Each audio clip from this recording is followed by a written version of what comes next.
I'm realizing that I have somewhat a special relationship with religion. Not a very, oh, I've been indoctrinated since I was young, even though that is true. But at the same time, I'm not as disillusioned as I am with my peers or the people around me in my generation. And I also just have disagreements with the law that my religion imposes upon me. But let's just dig into all of that. So, first of all, I'm Islamic. That means a lot of things, but Islam is the main religion in Indonesia, basically. And as the religion that I was indoctrinated into by my parents and the religious school, and really just Indonesia is a very conservative religious country in general. It's not a bad religion. Um, I think all the religions have history and rules in their books that are very bad and doesn't translate to the modern day very well. But Islam is like the most recent one. It has this will. I mean, how do I say this? One of the pillars of of Islam is to gain as much knowledge as possible and be smart. And that's something that I 100% agree with. That's great. I wish more people would take that seriously about Islam.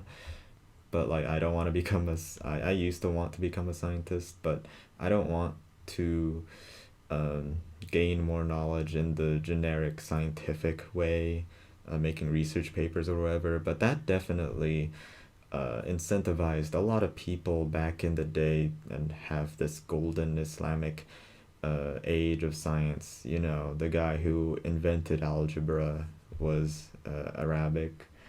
There was also some advancements in philosophy that I read, and really just all the fields in the sciences. I'm not I'm not super into the history, but I know that happened.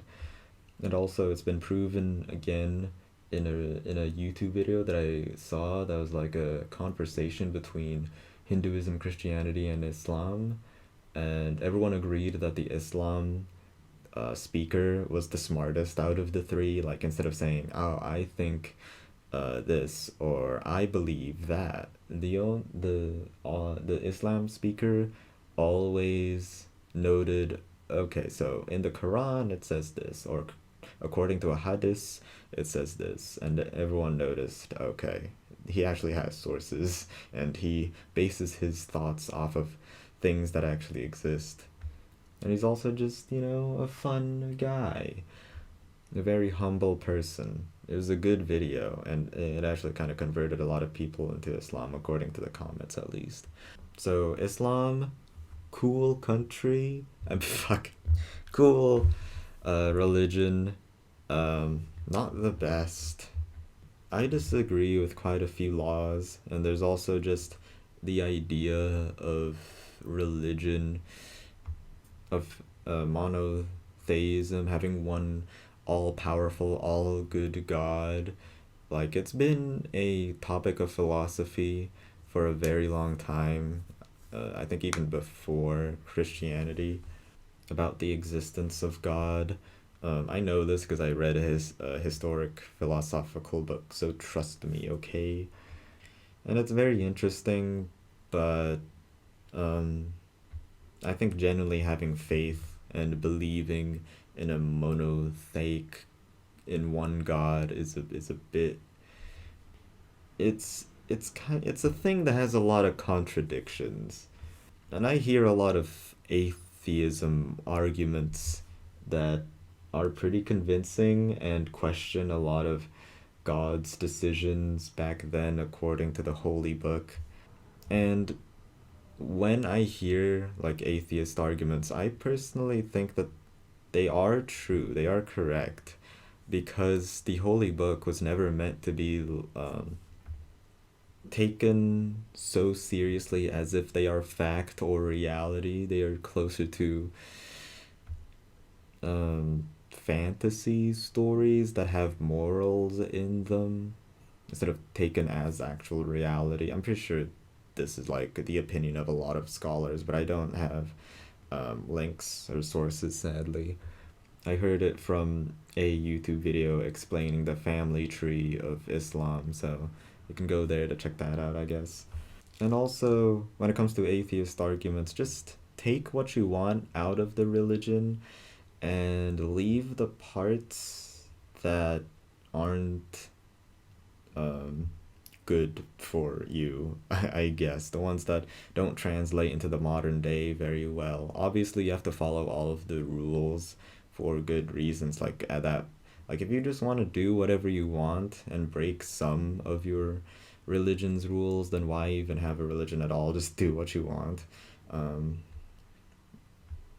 I think, for example, like um, the argument that God is all good and all powerful and other omni characteristics of God, like they are always the subject of paradoxes, and that's why you shouldn't really think about God having those characteristics at all, or maybe just he's the ideal, he's the best that he can be in reality, but not literally, because there's no such thing. The rules of the universe, like I don't think, maybe I'm implying that God cannot be bound by the logic of the universe. Or I mean, I guess that's true. We can't really imagine what God is, so whatever. It's just when it comes to paradoxes, we have these logic systems, and God seems to keep breaking them. And for atheists, they can deny it. Their faith is strong enough to deny all the paradoxes, even if they don't make any logical, even if God doesn't make logical sense. So yeah, I didn't even talk about like my personal beliefs. I just talking about God in a philosophical way. I get carried away by philosophy, all right? So, I personally think that religion, ever since the beginning, is just a way for humans to be comfortable in reality, to have meaning in their lives, why heaven and hell exists, because there's nothing motivating you to do good things necessarily. If you do bad things, you will just hurt people, but gain any you don't lose any spirituality, you know what I mean? Sure, you get punished by the authority, which is incentive to follow the rules and be good. But if I kill someone in the wild, um, and there was no system saying, oh, you did a bad thing, even though it feels like a bad thing, then what we do as humans is create a very spiritual, non tangible system, aka religion, to tell you, hey, killing people is bad, and that's why people that do bad things go to a fictional, not fictional, but like an ethereal place called hell, and people who are good go to an ethereal place called heaven. Those are inventions of the human mind way back when, and people have been following them ever since, and very, very wish for them to be real. And because of faith, some people say they are real, so that's cool. So what I'm saying is that there's this comfort in religion, that there is an authority, um, that states if you do good things, you're gonna be rewarded, even if no one notices that you've done something good. There's an angel on your shoulder that keeps track, and that is comforting. And that's kind of why I thought a bit more about my position, my relationship with religion, compared to my siblings and my peers who don't follow the rules. Like in Islam, we're supposed to pray 5 times a day. I don't see them pray once a day, and neither do some of my peers that are Islamic.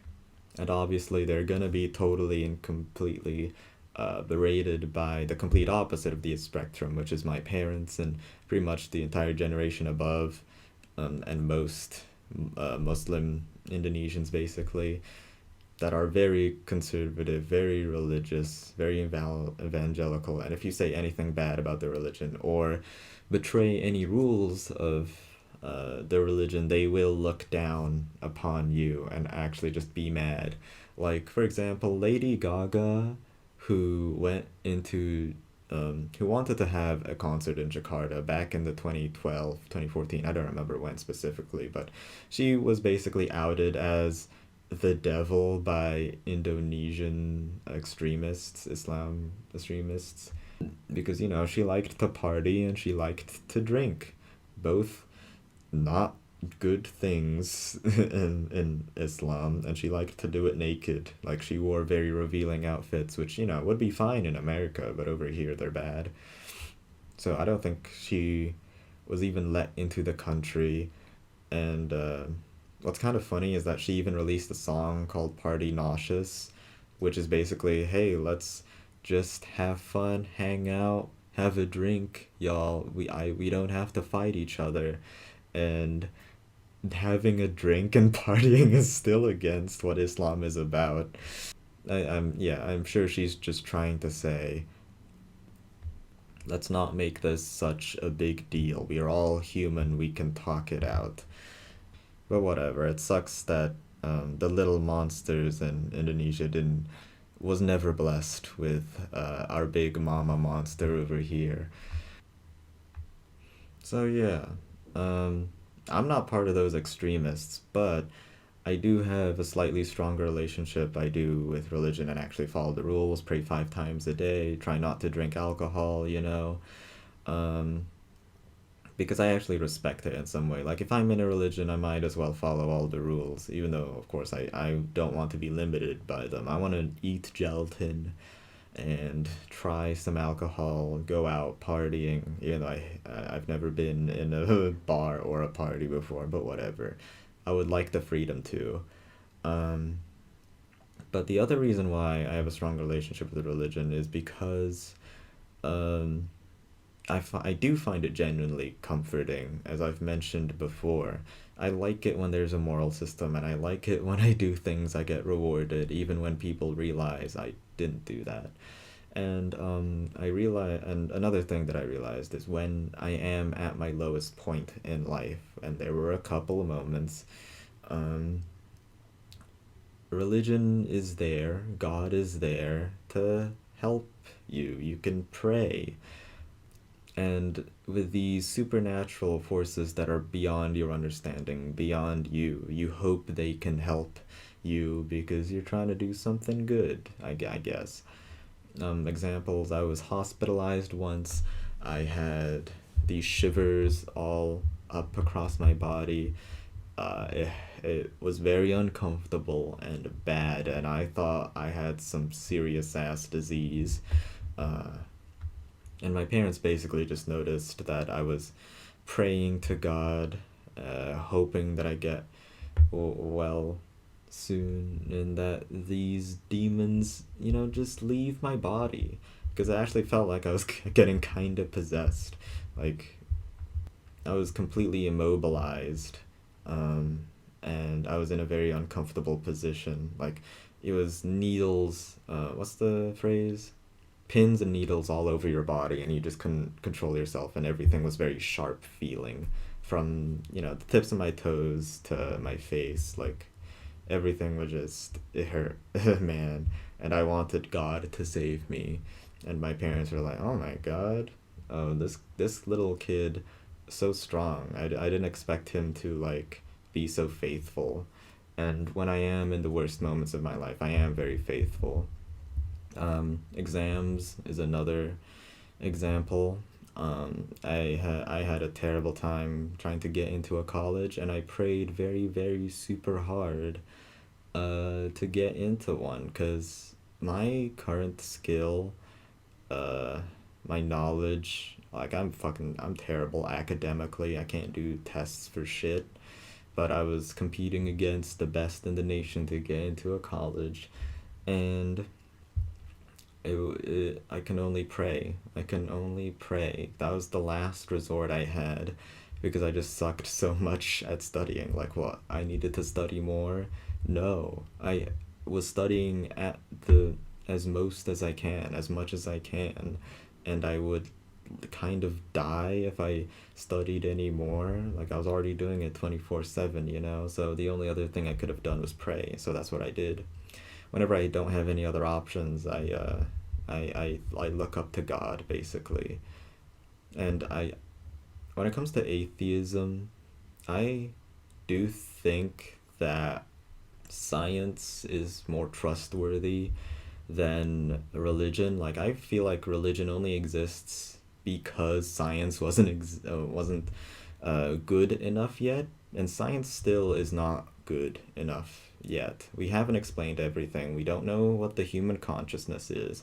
We don't know the real rules of the universe. We haven't created some big universal theory like quantum physics and classical physics. We haven't connected both of them together yet. So that's why God in religion still exists, because there's still answers that weren't answered, and God is kind of the answer, but we don't know if that's completely 100% true, I suppose. But at least for science, we can empirically prove that it is true and based on the universe. That's the difference. My faith just is not strong enough. But at the same time, I don't have the strength or bravery to go full atheism, to let go of the comfort that religion gives me when something bad goes wrong. There is an answer, which is uh, God and religion and stuff. And that's kind of a big weakness about me. When I am at my lowest, I could just be in a cult. Like, I could become very evangelical. You know, I've heard of all these people being transformed through religious experiences, out of this world experiences, and I could be swayed in by that as well. Like, oh, you wouldn't believe what I saw. I saw like a huge blast of light in that room, and it was very spiritual, and it felt like the ghost of my grandchild uh, visited me at that point. And that's one great uh, reason for why people are so faithful, because they had those personal special experiences that couldn't be taken away from them. As outsiders, we can't deny that they had that experience, you know, which is why they were so convincing and why they're so faithful now, you know. Uh, and yeah, I could be part of a cult because I'm that weak. I could be easily convinced there, especially when I'm at a very low point in my life. I've seen a lot of media that explores cults as well. Fight Club is a great movie about people being at their lowest, but especially Welcome to the NHK, an anime that had a cult in it, and also Subahibi, which also has a cult in it. And I'm currently realizing that a lot of pieces of media target me specifically, like anime, like the worst people of society that can't function as human, normal citizens, and I have to watch that. But yeah, since those have cults in it, and I'm like, oh, I don't want to be a cult man. I don't want to be part of that. So now I'm aware, and I can kind of look out for the signs and avoid them. So yeah, there you go. That's my position with religion. It's in between my parents that are super conservative and the rest of my peers that uh, might as well be atheists because they don't follow the rules of the religion. And I have good reasons, like being comforted by it, by the existence of a moral system, uh, And yeah, like it just makes me uncomfortable if there isn't a moral system. So yeah, thanks for listening. Consume everything. Goodbye.